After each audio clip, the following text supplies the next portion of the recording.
everyone, Chef Anna here again. We're back with a brand new video for a brand new school year. We're ready to kick things off with our special Harvest of the Month recipe, our Texas Jalapeno Popper Squash Bake, featuring none other than some beautiful Texas-grown yellow squash. For this recipe, you're going to need the following ingredients.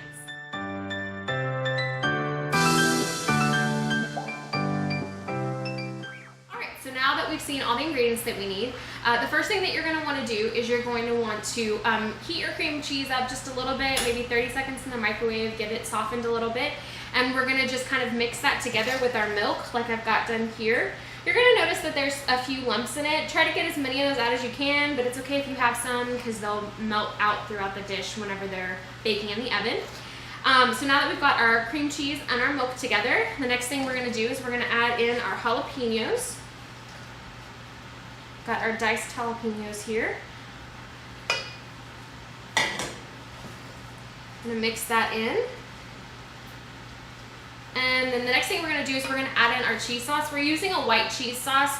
Of course, you know, you can always look up recipes to make your own white cheese sauce, or you can just grab like, they have queso blanco, things like that at the grocery store. You can grab something like that and use it as well.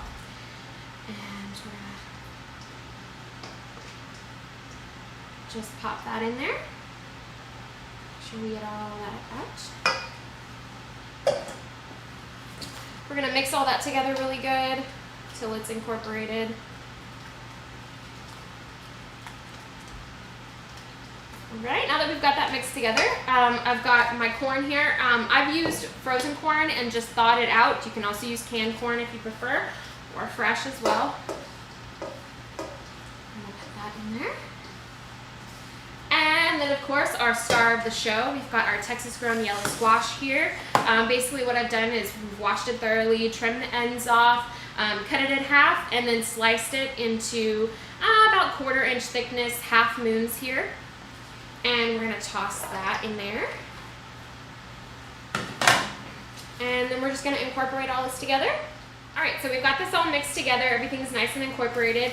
And now we're ready to go into the oven or finish our final steps here. You can use any kind of baking dish you have at home to prepare this recipe, and you're just going to use some non-stick spray. Make sure you get into the corners there so it doesn't stick. And then the next thing we're going to do is we're going to just pour all of this yummy goodness into the pan, just like so.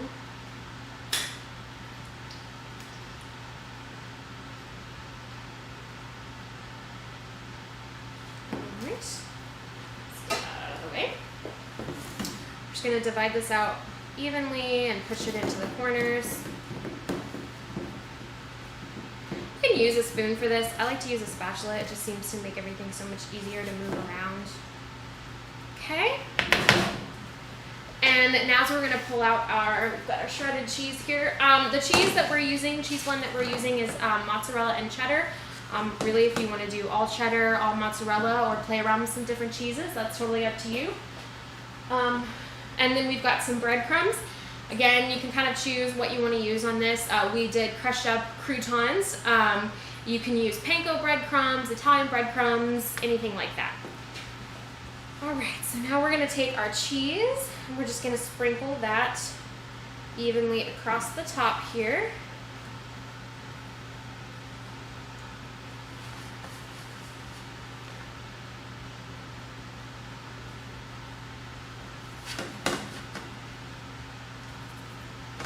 Just like so.